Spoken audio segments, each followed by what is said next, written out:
Now I want to go back to choosing a spouse.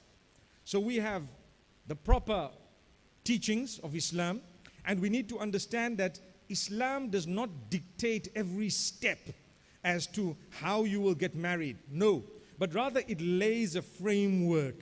And with that framework, you are allowed within that framework to adjust things as per the changes in society and community, on condition that they don't go beyond the framework.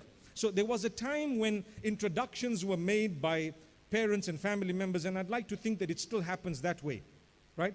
So you have parents and family members who introduce the son or the daughter to someone whom they believe is perhaps a prospective spouse. And then the two of them meet. Number one, we need honesty. If you are having a relationship with a third party, please be honest. Please come out clear to your parents, to everyone else, to say, you know what?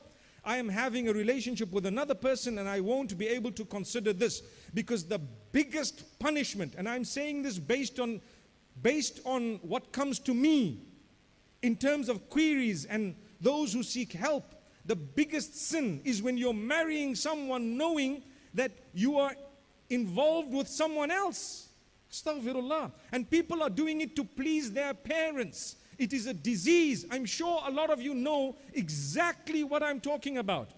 So my beloved parents, don't push your children to the degree that you've issued a death sentence to someone else's daughter or to someone's son when your daughter or son was involved with a third party, and you blocked it, squashed it, and sometimes the way you dealt with it, they didn't even have the courage or the guts to let you know that there was something else going on. How many of us have heard of those whom out on their honeymoon, they're busy texting or sexting someone else, and that's supposed to be a honeymoon. It's a reality. When we talk about marriage and relationships, in this day and age, we have to raise these issues, because if we don't, who is going to raise them?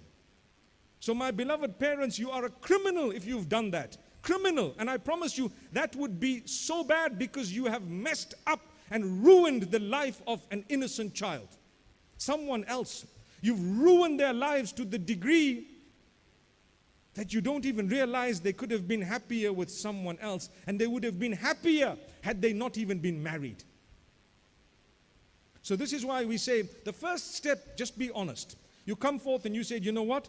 Unfortunately or fortunately, whatever it is, I'm not interested here. I'm involved somewhere else. I'm interested in a third party. My parents are forcing it on me. And now we have a bigger problem where the guy says, yeah, I know that they're forcing you, but I don't care. I don't mind. It's fine. What are you talking about? I've come across such cases, whether it's for immigration purposes, whatever other purpose it is. Wallahi, this is criminal behavior. This is absolutely unacceptable. It is against the basic rights of a child to choose the spouse. It's a basic right. You're never allowed to impose a decision of who to marry as a parent. That's not a right that Allah has given you. The child has a right to refuse and to reject and to say, no, I'm not interested, and so on. You have to open your ears. You have to listen attentively. What do they want? What are they seeking? So that's step number one.